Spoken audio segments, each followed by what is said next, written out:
Dony Manus is currently based in Florence, where he runs the Dony Manus Studios.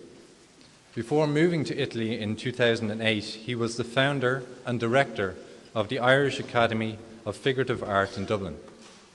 He has international experience as a professional artist and has completed numerous public monuments and private commissions in large-scale bronze.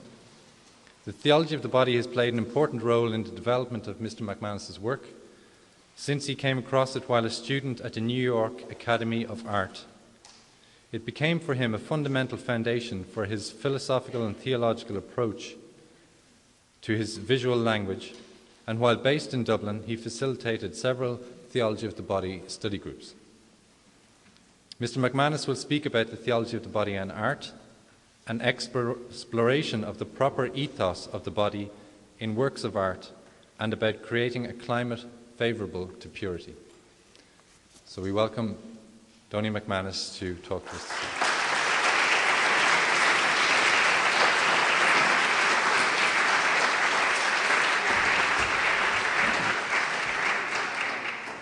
Thank you very much.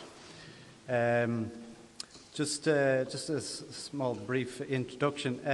Basically, I noticed on the list of people who were speaking that there was doctors and sisters and fathers. I'm the only mister on the whole list. So I thought, to make up for my inadequacy, I'll put all these titles after my name.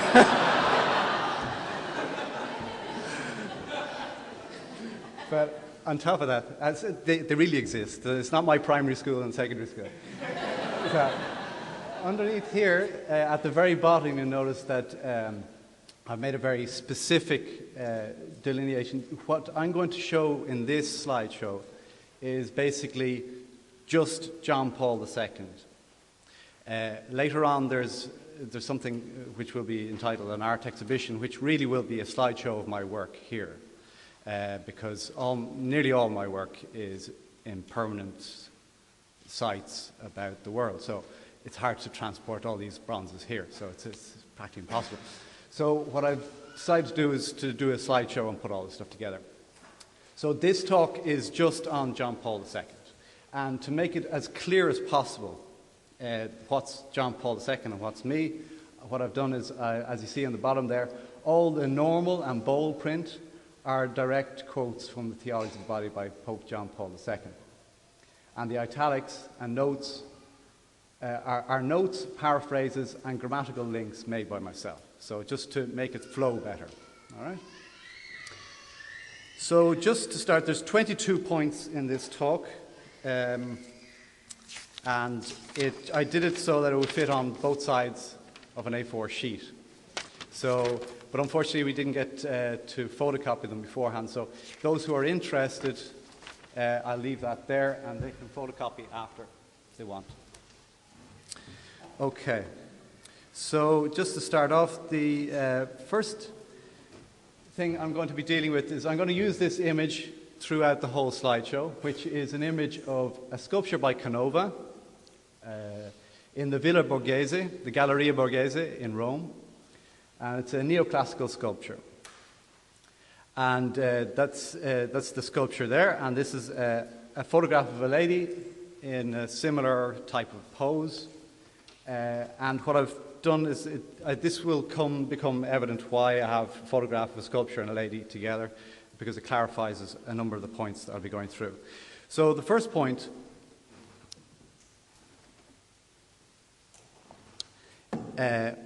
we see is we cannot consider the body an object, an objective reality outside the personal subjectivity of man, because we are too deeply bound up with the meaning of the prototype. In other words, because we are also human beings, we have to be very aware that our relationship with other images of human beings is very intimate, because we relate on many levels, as well as sexual level, to other images of human beings. So we are very deeply bound up with that original. The body always remains a model undergoing specific elaboration on the part of the artist, but as an object of reproduction in photograph and film. So this is just to elaborate the difference between a work of art, painting, sculpture, or drawing, and a work of photography or film, which is more mechanical. So as an artist, when I make a sculpture, for instance, as Canova here made this sculpture of this lady on the right, he is bringing his understanding of woman to the sculpture. So he has a model, could have been very similar to this model here, but it's quite clear that the model is completely different to the actual sculpture. So he's bringing his neoclassical ideas, neoclassical ideals of beauty to the sculpture. Okay, so he's taking the model and elaborating it with his understanding. So art essentially is another language. It's just another language like English or Italian or French or whatever.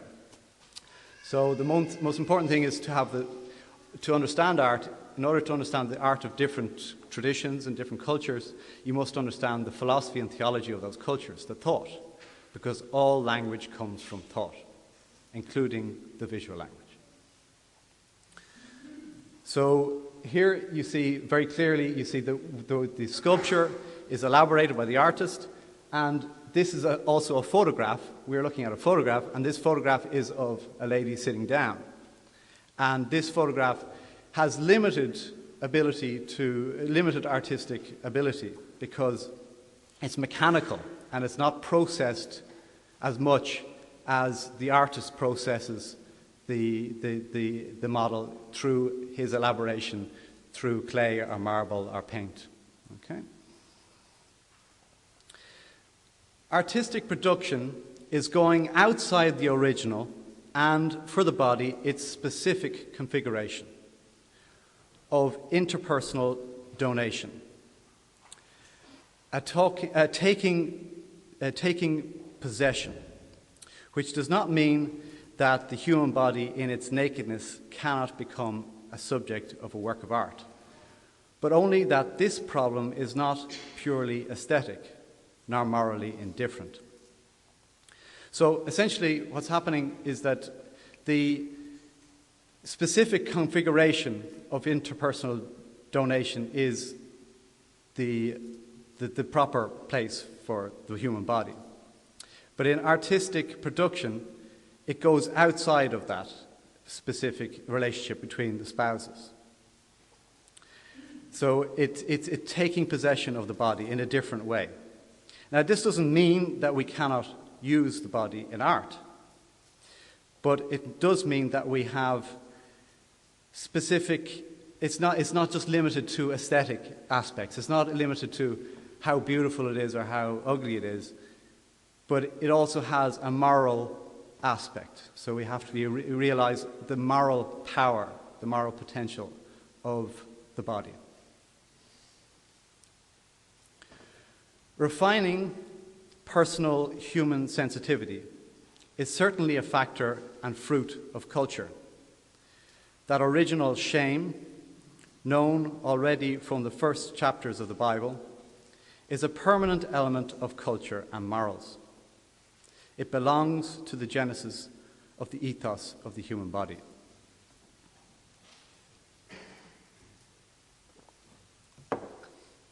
So refining human sensitivity is very, very important. And we can see this in contemporary culture very clearly, where there's an increase in pornography and crudeness in language and in entertainment. We feel there's just a numbing of our sensitivity. I know I live in Florence at the moment. The first time I moved there, I made a very big mistake. I found this really cheap property in this area, and I should have known better. But I ended up, I had limited Italian at the time, but I ended up one door, my door was in the middle, and on the left-hand side there was a adult store, which they call a sexy shop. It's kind of strange name. A sex shop. And on the other side was a gay sauna.